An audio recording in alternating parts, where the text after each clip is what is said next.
Ash as of now.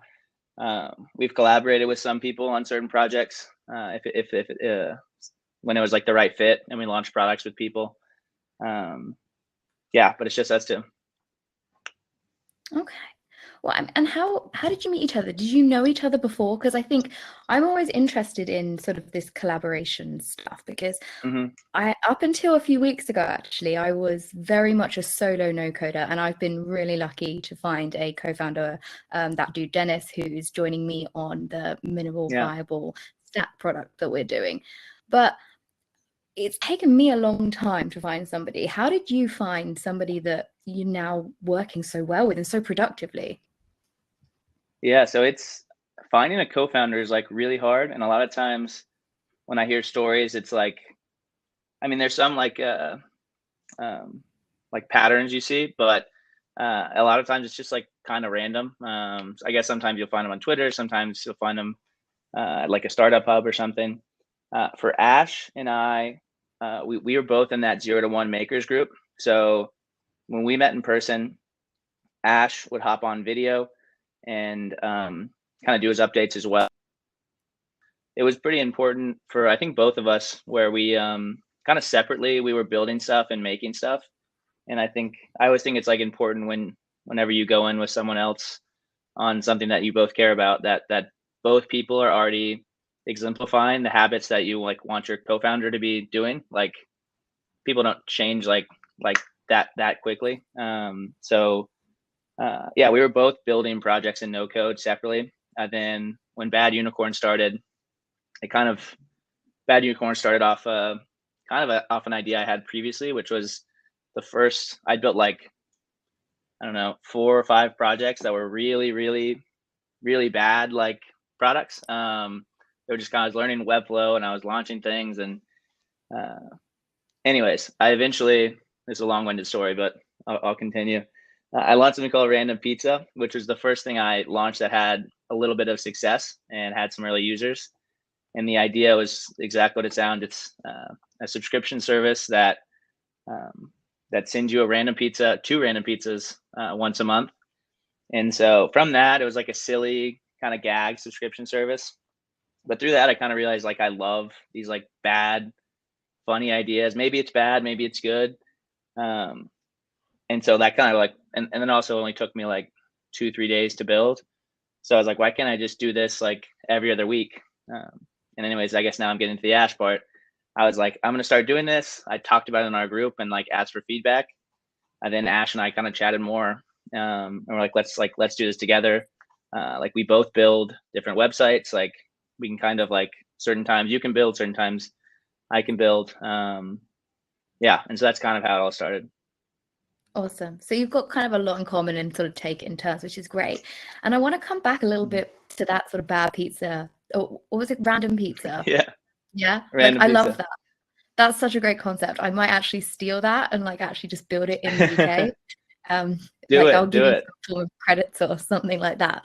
But like, so talk us through like kind of product. Like, talk me through the layers of that, because I mean, someone has to make these pizzas, right? Like, this isn't just like something that you can, I mean, were you making the pizzas? Did you partner with other people making the pizzas? Like, how did this actually work as like, from a business point of view and from a technical infrastructure point of view? Yeah, so the idea started kind of in the same group, like chatting with KP, and it was kind of from going, like, I guess back pre-COVID times, you would go to these like meetup events, and then there would always be pizza. We went to a bunch of indie hackers events, and there would always be leftover pizza. And at the end, there'd be like 3 boxes of pizza, and it'd be like, you guys want to take like a box home? And I like would never say no to pizza. And I was thinking, like, kind of when I was like, what if this could like happen more often, where like just like serendipitously, like I just got like a pizza. Some would say random pizza. And so I thought of that product. I was like, could this be a subscription service that's kind of like a serendipity of a service, serendipity as a service? And yeah, I riffed on the idea. I had a couple like different iterations of what it looked like. Like, at first I just said, I'm just going to do Atlanta, and I'm just going to do like local pizza joints. And I'll just like call in like all the orders. And then I kind of realized there's like like in the US, there's like 3-4 like pizza chains that are like everywhere. Like if you have an address, like they can deliver. So I was like, why can't this just be like all over the US, and I can like go from there. Like I can test the idea. If it doesn't work, who cares? I've already like launched like 5 things that haven't worked. So yeah, from there it was kind of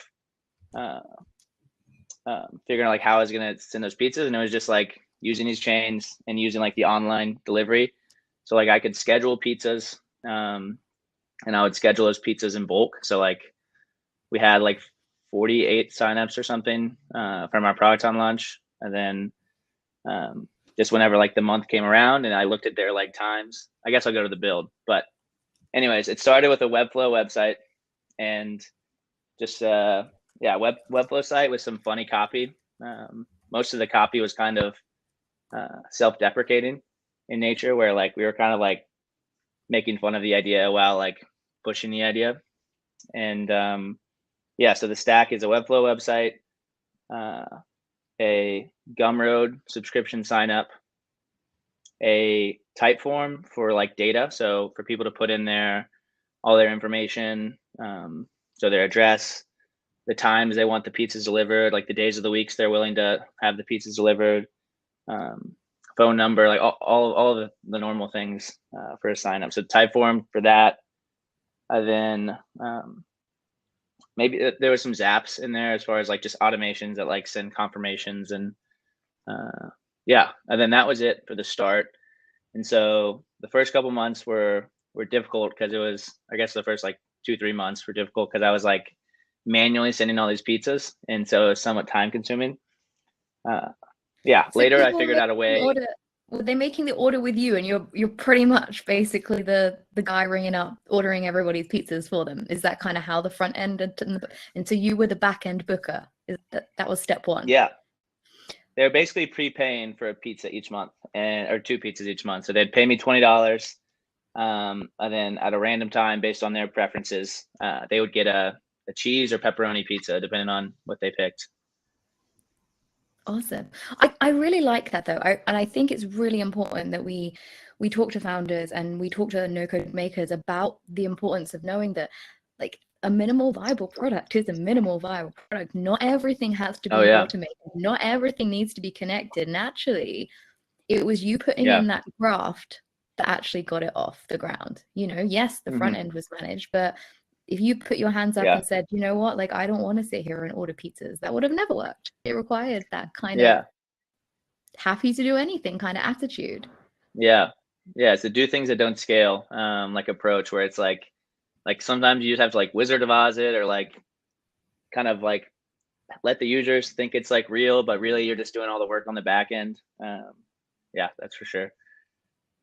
That's great. So of course, since then, and that was a great first success. And did you kind of progress it? So once you'd done the back end for a bit, so you were the orderer, did you automate that somehow?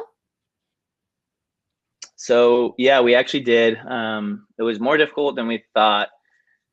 We ended up because all these chains, like a lot of different companies have APIs. These pizza chains aren't as technical, so they don't have like open documentation for like if you wanted to write code to send pizza, it's not there. You kind of have to like figure it out for yourself. So the hacky way we got around it was we went to their website.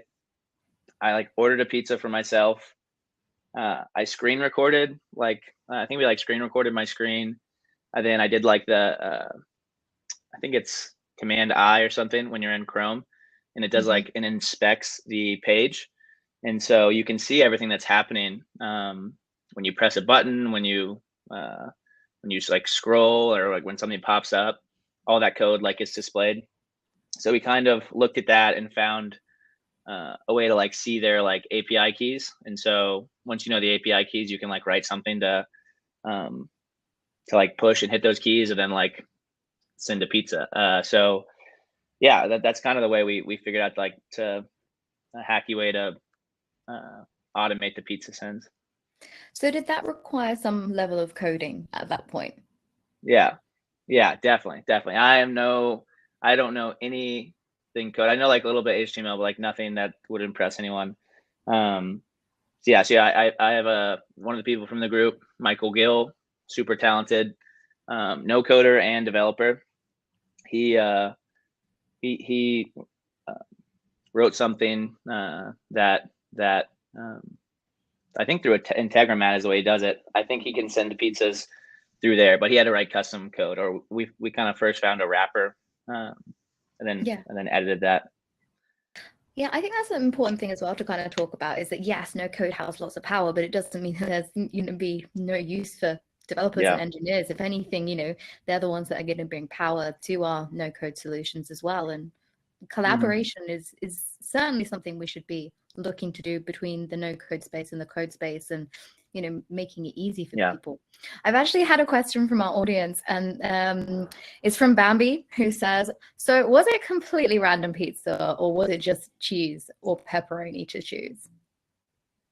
So you set your preferences on cheese and pepperoni, and that was just kind of like, that was kind of just the cheapest option. And that was also just like the minimum viable nature, where it's like, we don't want to give people like hundreds of options and, I don't know, make the process more complicated. So it was random timed pizza. It wasn't random type pizza. So they would choose their pizza that they would like, but they would just get it at a random time at some day in the week.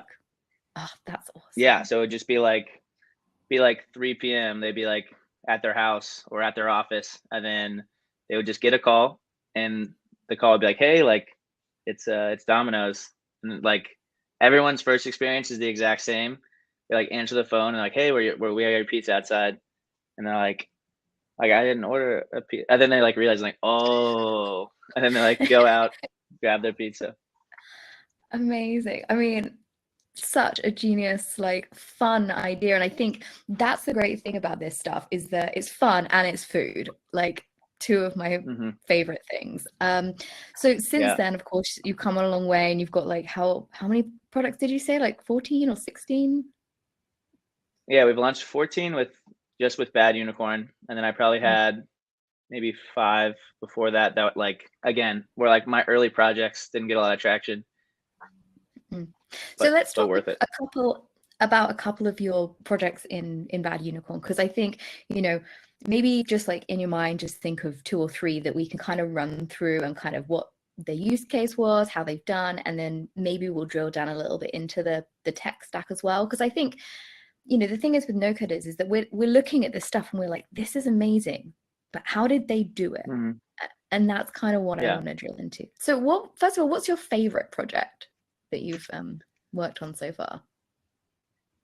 The most fun to build was one of our most recent drops, which is something called like Mindflow, or like some people call it like Mind F. I'm not sure if I can curse on this live podcast, but the title is Mindflow, and that was the most fun one to build.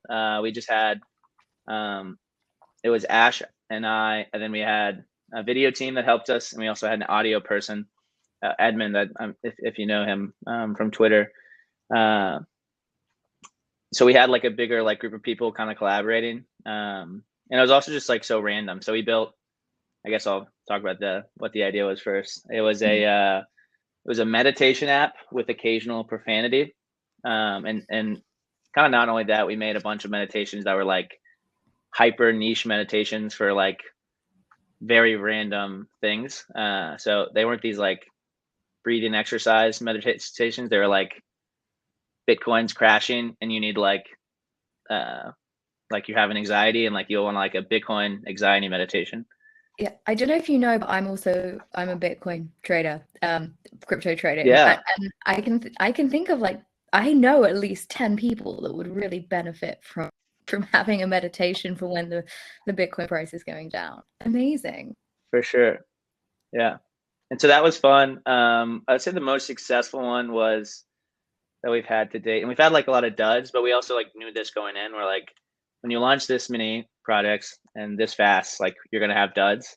But we've had probably like 4 or 5 successes, or ones that like, I mean, all of them, like we learned a lot of stuff, but the most successful one was something called elonstocks.com. And like kind of like a lot of ideas. The premise is very simple. It's when Elon Musk tweets about a stock, you'll receive a text message and SMS messages. And yeah, that one did very well. Got written about and got some press. Some That's like TikTok cool. creators made some videos. Yeah. Yeah, so and it still has MR. Yeah.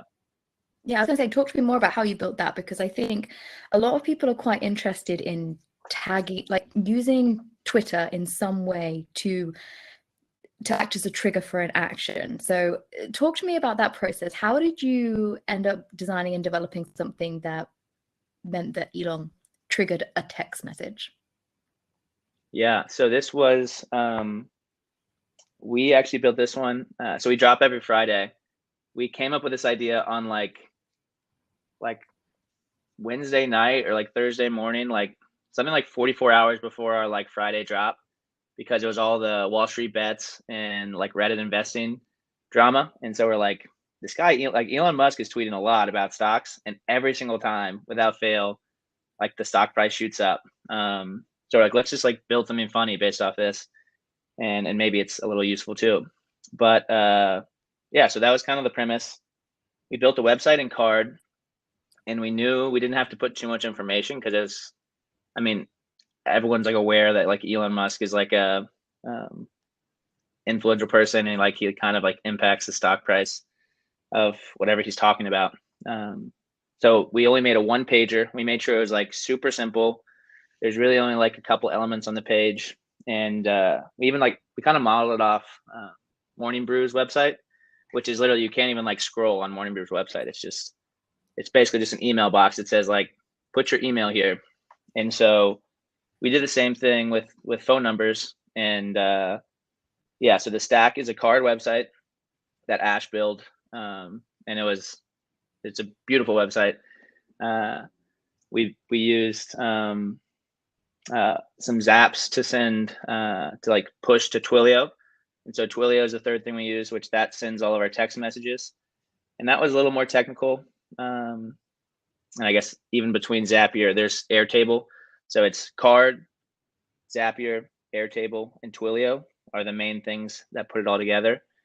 Then to mass send messages, we use something called postsheets.com. And that's just like a bulk email, a bulk text message sender. Mm-hmm.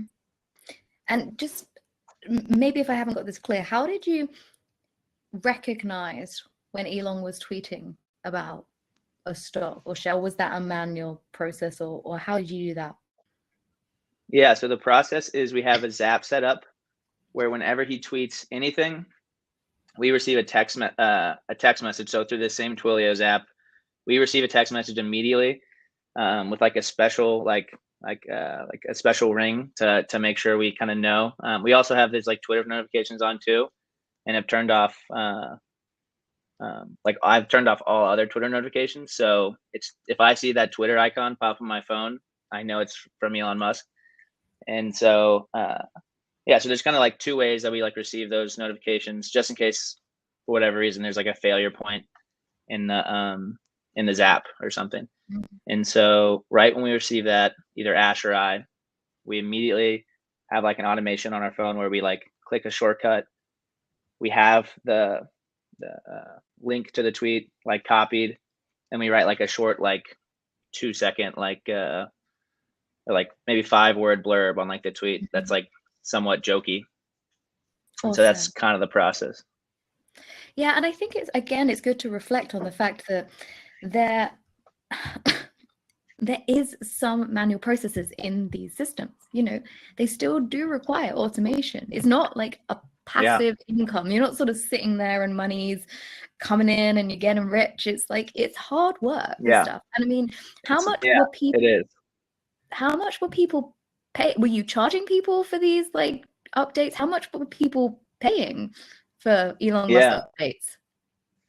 So we launched it, and we're like, kind of like some of our projects, we never know what's going to do well and what's not. This one we had a good feeling about, but it's still like, it could have just been a dud. But we started getting signups.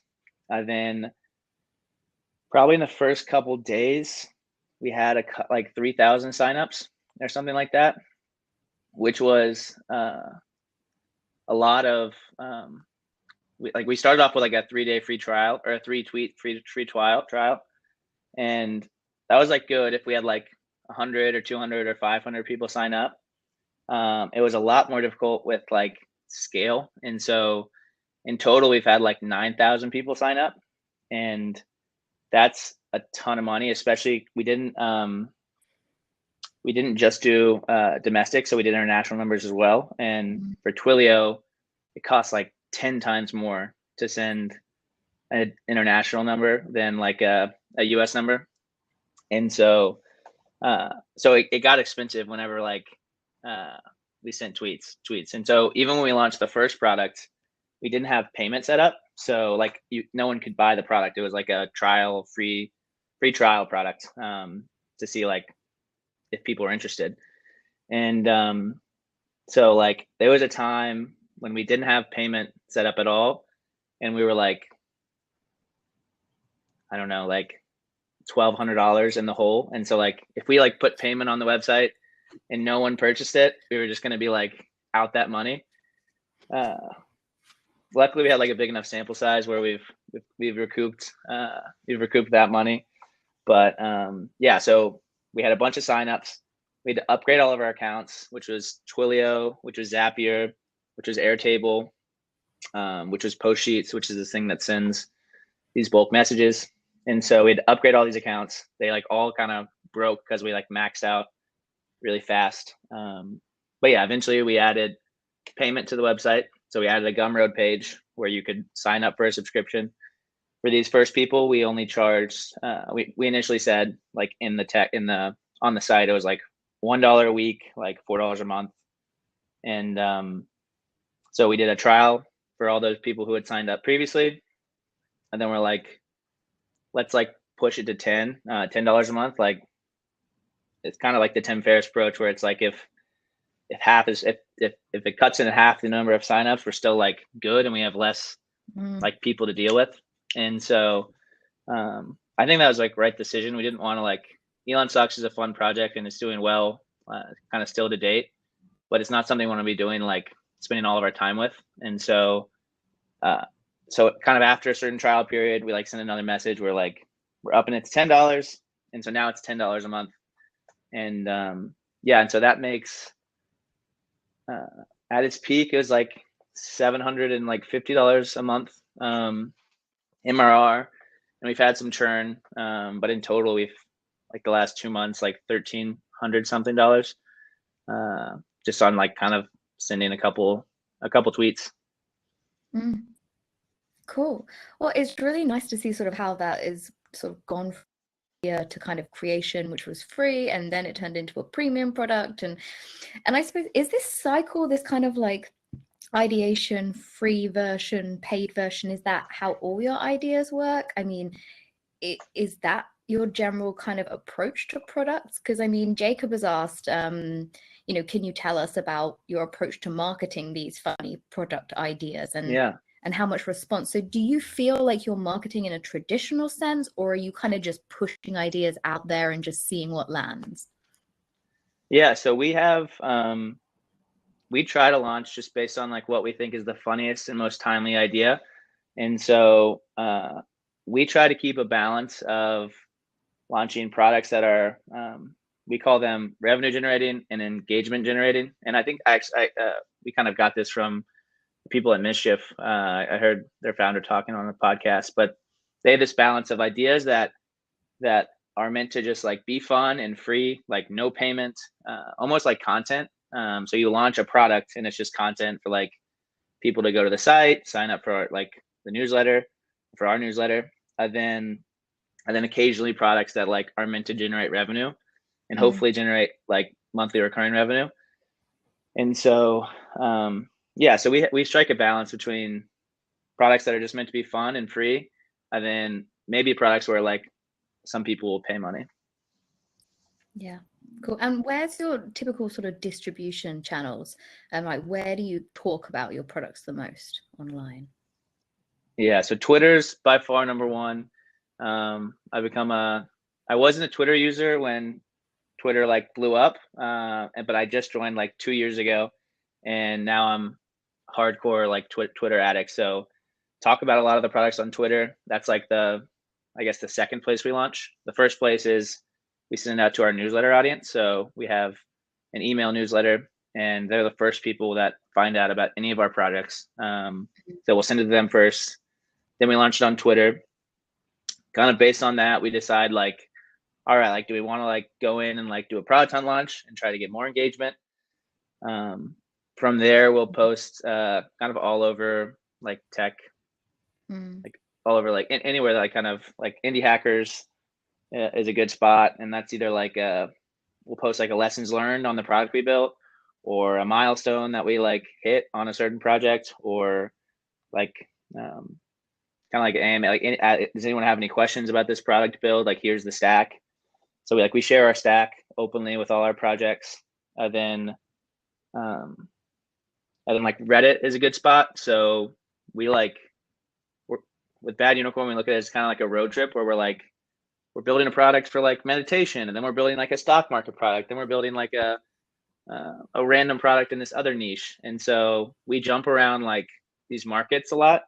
And so we find whenever we drop, there's like 5 relevant Reddit channels that we can try to tap into, and we haven't been blocked on yet. Like, I've probably been blocked from, I don't know, 30, 40 Reddit threads, just because like I post things and the moderators don't like it. They don't like any sort of self-promotion. So that's a good spot too. You know what? I'm so glad you said that, because, I mean, listen to you talk, and, I come from a market.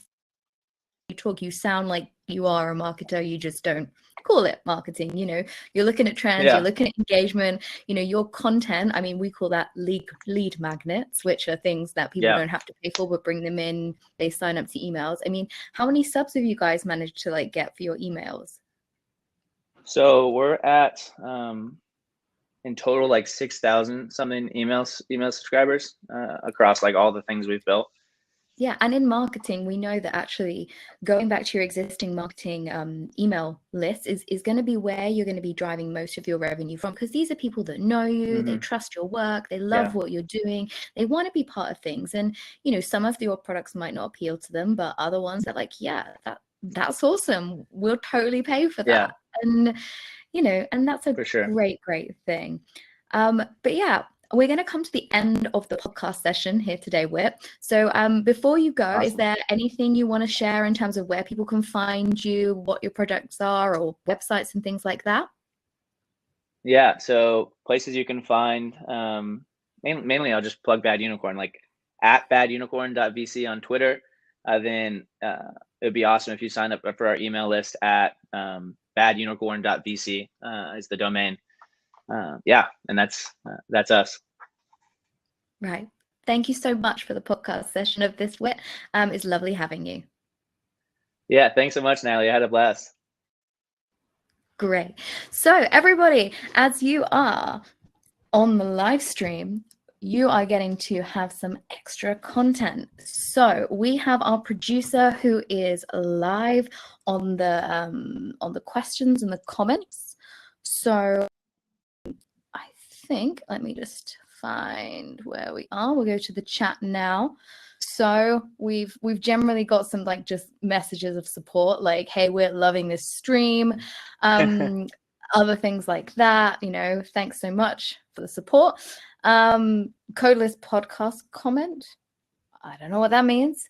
Okay, so we've got a few coming in. So I want to ask this one from Ben. So Ben's been sort of watching the live streams like along the way. I mean, I love this question. Thanks for this, Ben. Do you have any projects you want to make but won't because they're just way too much work?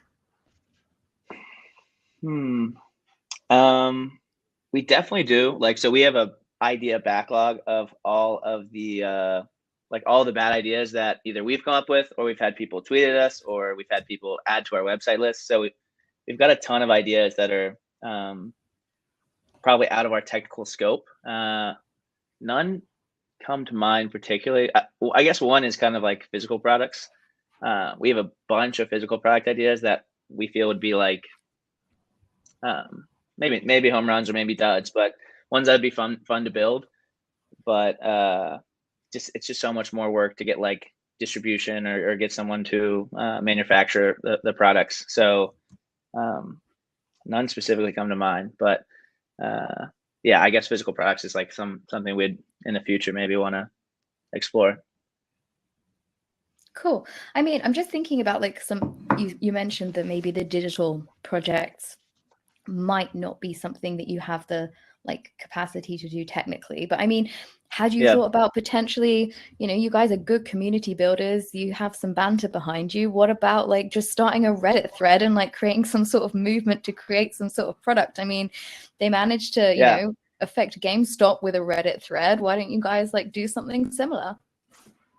Yeah, it might be in the works. We want to figure out a way to like work with different people, and like if the idea fits and like we can both work together and build something like really cool, we're open to it. So yeah, we've collaborated with some people so far, and I guess in the same lines, like there's an idea that Ash and I can't build because we can't code, and there's like a developer who wants to help us while like we can do certain things, they can do certain things. That's something we want to explore for sure in the future, because we do want to build some like custom products that I don't know, maybe do some funny things. Yeah, I mean, that's great. I mean, hopefully there'll be people in the audience sort of thinking about who they can reach out to put them in contact with you. Awesome. So we have a question, of course. What are you working on next? So do you have like a pipeline way in advance, or do you like ideate week by week and just build? Like, how does that work? Yeah, so we are both, Ash and I have full-time jobs. So Bad Unicorn is actually a side project. And so so we're like always like on the like the next drop is like always approaching. So even this Friday, we have a product drop, and Ash and I later today, only later today, have a call about what the drop is going to be. So some weeks we're like 2 weeks in advance, and we're like, we've got the idea, like let's start building this thing, it's going to take time. And sometimes we're like kind of like that Elon Socks product I talked about, like sometimes we're like on the buzzer trying to launch something in 3, 2, 24 hours. Yeah, so for this Friday, I guess that question, what are we working on next? We don't know, but I think we'll figure it out in the next couple days.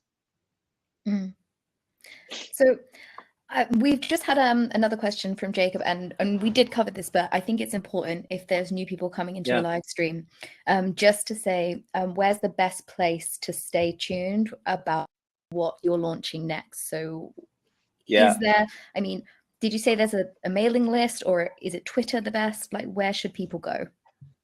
Yeah, kind of any of the three. Like, you can sign up at Bad Unicorn, or it's badunicorn.vc, and there's an email list or email block like right on the page. You could follow at Bad Unicorn VC on Twitter. All of our drops we post on there. And then Ash and I both post about our projects, and occasionally we'll like post like lessons learned on like our accounts. Try to like share how we built some of these projects, how much they were. For all our projects, we're like totally open with sharing like how much our project were, what our stack was, any difficulties we had, like lessons learned. So yeah, we'll post that type of stuff on our page. I mean, and you mentioned before about some of your projects, which technically you put capital at risk. You went in, you took a risk, you bet on yourself. But I think, if you're going to bet on anybody, might as well bet on yourself. I mean, are there any projects that, you've put a lot of skin in the game and they've just like totally flopped and you're like thousands of dollars down? Is there like any examples? Yeah. So not dollars. Elon stocks, and the only reason Elon stocks, the initial project only cost $14 to launch. So all of those tools I said, like it was only like $14, but it was like upgrading all those accounts when we hit like a certain number of subscribers. That's what like put us over the hole, and then also sending all those text messages. So all of our other projects have been like way under $100 per drop. And so some have been like $10 with we build some websites with a card, and once you have a subscription, you can build like 100 websites or something. And card is super cheap, so it's a great website builder. But yeah, I guess as far as like time, like we had one project that was like a virtual vending machine. So like on our website, you could like buy something, and then live, we had like a live stream on Twitch, like live stream. I would walk around and like, and I would like order the thing. And it was like, we kind of did like a, like all like the proceeds went to charity, but it didn't get a lot of engagement. And it was like a full day of like standing in front of a vending machine, like trying to find a vending machine. First off, they're a lot more difficult to find than you'd think. So there's a couple days where a couple days for that project where I was just like searching for a vending machine, like, and in the end, like we didn't get like a ton of like traffic, like not many people like purchase, but that's just kind of how these things go. You never know what's going to work, what's not. Awesome. Right, we have two final questions, and they both come from an account called Codeless Podcast, which I'm assuming is another person creating some amazing content about no code. So thank you, Codeless Podcast, whoever you are. Please reach out. I'd love to chat Edmund. to you too. Oh, is it Edmund? Is that Edmund? Hi, Edmund. Yeah. We haven't had a proper chance to chat yet. I will be talking to you soon.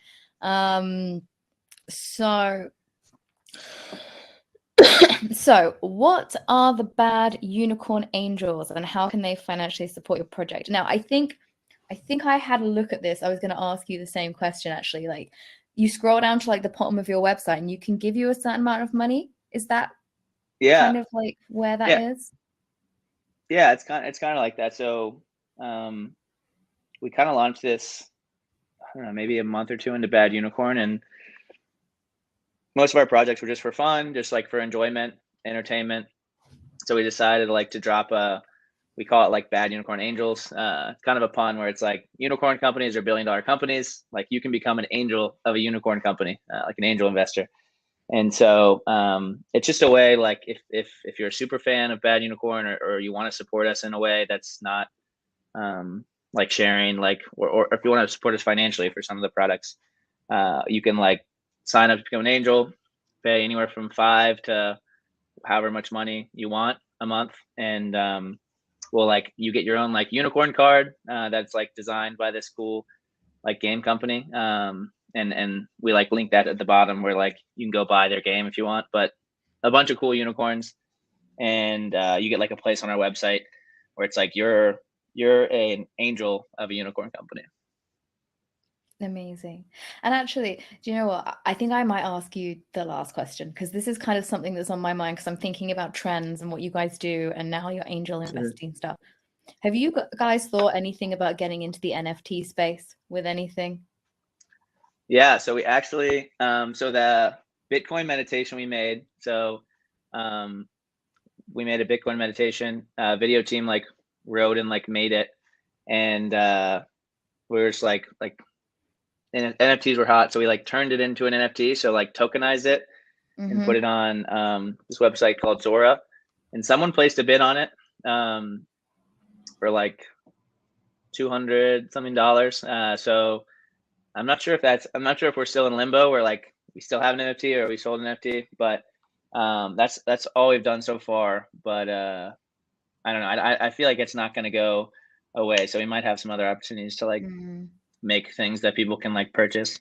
Yeah, I remember kind of like the first wave of them back in like 2017, like when like CryptoKitties came out and things like that. Those were cool. Yeah, and like Cryptoland and stuff. So yeah, I kind of agree with you. I think they're going to be around. So we've kind of reached our live stream time now. So thank everybody for tuning into the live stream and asking questions. I'm Natalie, the host of Launch No Code podcast. I'm actually going to be doing 2 more live streams today. I have backed myself like back to back with live streams. So following this, we have Sarah No Socks, who's going to be coming on and talking about, she is the founder of Podcast Ops, and she's going to be talking about how she built that.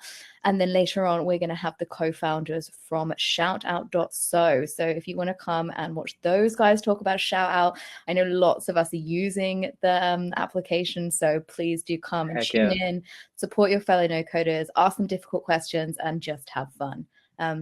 Thank you, everybody. Goodbye. Thanks, everyone. Bye.